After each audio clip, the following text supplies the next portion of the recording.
America নাকি Iran, কাকে ঠেকাতে চায় তারা? ইরানকে ঠেকাতে 10,000 মিসাইল কিনছে যুক্তরাষ্ট্র, আবারও বাজবে যুদ্ধের ঘণ্টা। জানাবো আরব আমিরাতের এ কেমন বিশ্বাসঘাতকতা, এবং সর্বশেষ জানাবো তাইওয়ান ইস্যুতে যুক্তরাষ্ট্রকে সতর্ক করলেন শি জিনপিং। দর্শক, শুনছিলেন সংবাদ শিরোনাম, এবার জানিয়ে দিব বিস্তারিত সংবাদ। তবে তার আগে অনুরোধ থাকবে ভিডিওটিতে একটি লাইক দিন এবং ভিডিও সম্পর্কে আপনাদের গুরুত্বপূর্ণ মতামত কমেন্ট করে জানিয়ে দিন। আমেরিকা নাকি ইরান, কাকে ঠেকাতে চায় তারা?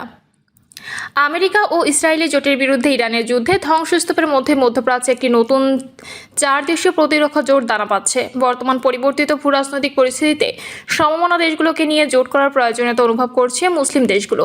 ইতিমধ্যে পাকিস্তান ও সৌদি আরবের মধ্যে প্রতিরক্ষা চুক্তি হয়েছে। চুক্তি অনুযায়ী এই দুই দেশের যে কোনো এক দেশ শত্রুর হামলা শিকার হলে যৌথভাবে সেই হুমকি মোকাবেলা করা হবে।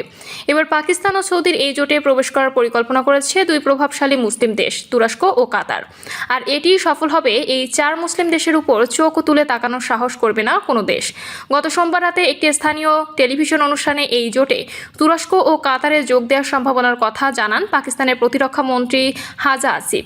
তিনি বলেন, এই ব্যবস্থায় চূড়ান্ত প্রক্রিয়া বর্তমান চলমান রয়েছে। যদি কাতার ও তুরস্ক এই বিদ্যমান চুক্তিতে যোগ দেয় তবে তা হবে একটি ইতিবাচক পদক্ষেপ।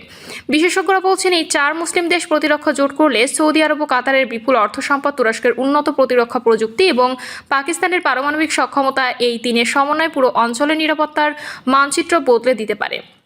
এই জোট সৌদি আরব ও তুরস্কের মধ্যকার দীর্ঘদিনের প্রতিদ্বন্দ্বিতা মিটিয়ে তাদের এক টেবিলে নিয়ে এসেছে। 2025 সালে পাকিস্তান ও সৌদি আরবের মধ্যে এই কৌশলগত প্রতিরক্ষা চুক্তি সই হয়। আর এই চুক্তিতে একটি ধারা রয়েছে যা ন্যাটো আর্টিকেল 5 এর মতো, অর্থাৎ কোনো একটি সদস্য দেশের উপর আক্রমণ হলে তা সবার উপর আক্রমণ হিসেবে গণ্য হবে। বিশেষজ্ঞদের মতে ইরান যুদ্ধ প্রমাণ করেছে কেবল আমেরিকার উপর নির্ভর করে মধ্যপ্রাচ্যের দেশগুলোর নিরাপত্তা নিশ্চিত করা সম্ভব নয়। মধ্যপ্রাচ্যে আমেরিকা ইসরায়েলের স্বার্থকেই বেশি প্রাধান্য দেয়। তাই এই জোটের মাধ্যমে আরব দেশগুলো এখন আমেরিকার উপর নির্ভরতা কমাতে চাইছে। তুরস্ক এতে প্রবেশ করলে এই জোট আরও শক্তিশালী হবে, কারণ তুরস্ক নিজেই ন্যাটো দ্বিতীয় বৃহত্তম সামরিক শক্তির দেশ। এছাড়া সাম্প্রতিক সময় একের পর এক আধুনিক সমরাস্ত্র সামনে এনে বিশ্বকে চমকে দিচ্ছে তুরস্ক। অনেকেই এই জোটকে এখন মুসলিম ন্যাটো বা ইসলামিক ন্যাটো বলে অভিহিত করেছেন। এদিকে ইসলামিক ন্যাটো গঠন করে ইসরায়েল, ভারত ও সাইপ্রাসের মতো দেশগুলোকে চরম উদ্যোগের মধ্য দিয়ে যেতে হবে বলে মনে করছেন বিশেষজ্ঞরা। ভারতের অবসরপ্রাপ্ত বিমান বাহিনীর কর্মকর্তা অনিল চোপড়া তার এক লেখায় বলেছেন, এই জোট ভারতের নিরাপত্তা পরিস্থিতিকে আরও জটিল করে তুলবে। তিনি বলেন, তুরস্ক পাকিস্তান অনেক ঘনিষ্ঠভাবে কাজ করছে, ভারত এ নিয়ে উদ্বিগ্ন। আর তাই ভারত এখন গ্রিস ও সাইপ্রাসের সঙ্গে সম্পর্ক আরও জোরদার করছে। পাশাপাশি ভারত ও ইসরায়েলও ভূমধ্যসাগরীয় অঞ্চলে আরও সমন্বয় বাড়াতে পারে। ইরানকে ঠেকাতেই 10,000 মিসাইল কিনছে যুক্তরাষ্ট্র, আবারও বাজবে যুদ্ধের ঘণ্টা। জরুরি ভিত্তিতে 10,000 মিসাইল কিনছে পেন্টাগন। হ্যাঁ, ঠিকই শুনেছেন, মিসাইল কিনছে পেন্টাগন। ইরান যুক্তরাষ্ট্র ইস্যুতে নতুন করে যুদ্ধ উত্তেজনা যখন মধ্যপ্রাচ্যকে আবার বিস্ফোরণের দোরগোড়ায় নিয়ে যাচ্ছে, ঠিক তখনই কি যুক্তরাষ্ট্র সত্যি অর্থ সংকটে পড়ে গেছে, নাকি এটা শুধু সামরিক কৌশলগত রিস্টকিং এর অংশ? এ অবস্থায় প্রশ্ন উঠছে, যদি সত্যি ইরানের বিরুদ্ধে আমেরিকার জয় হয়ে থাকে তাহলে কেন 10,000 মিসাইল কিনছে পেন্টাগন? ইরানের সঙ্গে সম্ভাব্য নতুন সংঘাত কি ইতোমধ্যে শুরু হয়ে গেছে আড়ালে? সত্যি কি এতটাই ভয়াবহ রূপ নিয়েছে যে যুক্তরাষ্ট্রকে লো কস্ট অস্ত্রের দিকে ঝুঁকতে হচ্ছে? আর মধ্যপ্রাচ্যে নতুন করে বড় যুদ্ধের ইঙ্গিত কি এই চুক্তিগুলোকে লুকিয়ে আছে? আন্তর্জাতিক রিপোর্ট ও পেন্টাগনের সাম্প্রতিক ঘোষণাকে কেন্দ্র করে যে চিত্র উঠে আসছে তা শুধু সামরিক ক্রয় নয়, বরং একটি বৃহৎ ভূরাজনৈতিক সংকেত। যুক্তরাষ্ট্রের প্রতিরক্ষা দপ্তর সম্প্রতি কয়েকটি ডিফেন্স কোম্পানির সঙ্গে চুক্তি করেছে, যার মাধ্যমে প্রায় 10,000 কম খরচের কন্টেইনারাইজড মিসাইল কেনার পরিকল্পনা নেওয়া হয়েছে। এই প্রকল্পের নাম দেওয়া হয়েছে low cost containerised missile LCCM প্রোগ্রাম। এছাড়া আলাদা একটি চুক্তির আওতায় বছরে অন্তত 500টি ব্ল্যাকবেড হাইপারসোনিক মিসাইল উৎপাদনের পরিকল্পনা রয়েছে। এই উদ্যোগে যুক্ত হয়েছে লেজ কো অ্যাম্পেয়ার, জোন 5 এবং ক্যাস্টেলিয়ন এর মতো প্রতিরক্ষা প্রযুক্তি কোম্পানি। এর মানে আসলে কি দাঁড়ায়? বিশ্লেষকদের মতে এখানে 3টি গুরুত্বপূর্ণ ইঙ্গিত পাওয়া যায়। প্রথমত, অস্ত্রের স্টকিং চাপ বাড়ছে। দীর্ঘস্থায়ী সংঘাত বা একাধিক ফ্রন্টে উত্তেজনা থাকলে উচ্চ ক্ষমতা সম্পন্ন অস্ত্র দ্রুত শেষ হয়ে যায়। তাই কম খরচে বেশি পরিমাণ অস্ত্র সংগ্রহের দিকে ঝুঁকছে যুক্তরাষ্ট্র। দ্বিতীয়ত, হাই ইন্টেন্সিটি হওয়ার প্রস্তুতি। হাইপারসনিক ও কন্টেনারাইজড মিসাইল সাধারণত বড় স্কেল দ্রুত গতির সংঘাতের জন্য তৈরি। এটি ইঙ্গিত দেয় ভবিষ্যতে বড় ধরনের সামরিক উত্তেজনার সম্ভাবনা বিবেচনায় রাখা হচ্ছে।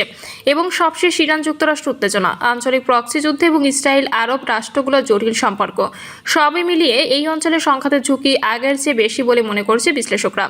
এই অবস্থায় প্রশ্ন উঠছে, যুক্তরাষ্ট্রকে সত্যি অস্ত্র সংকটে নাকি ভবিষ্যৎ যুদ্ধের জন্য আগাম প্রস্তুতি নিচ্ছে?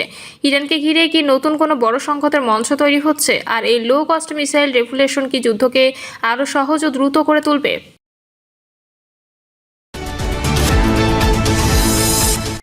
আরব আমিরাতের এ কেমন বিশ্বাসঘাতকতা!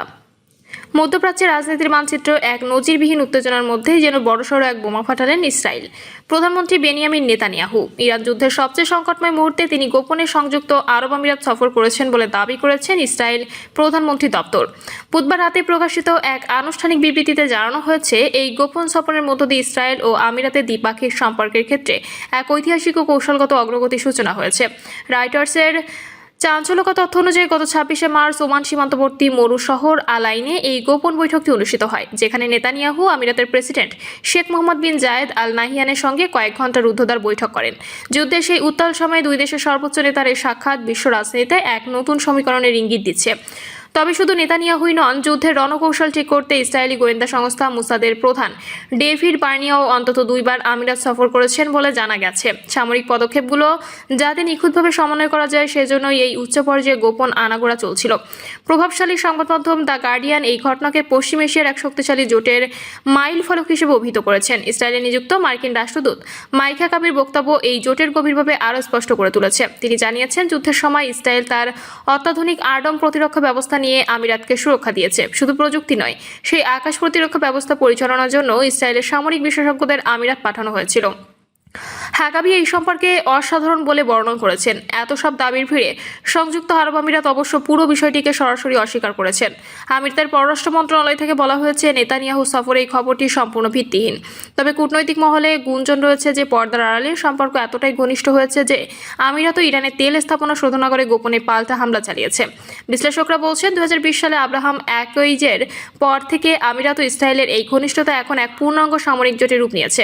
এর মাধ্যমে সংযুক্ত আরব আমিরাত তার প্রতিবেশী দেশ সৌদি আরবের থেকে সম্পূর্ণ আলাদা ও স্বাধীন এক পররাষ্ট্র নীতির পথে হাঁটছে। চলতি মাসে তেল উৎপাদনকারী দেশগুলোর জোট ওপেক থেকে বেরিয়ে যাওয়াই ছিল সেই স্বতন্ত্র অবস্থানের এক বড় প্রমাণ।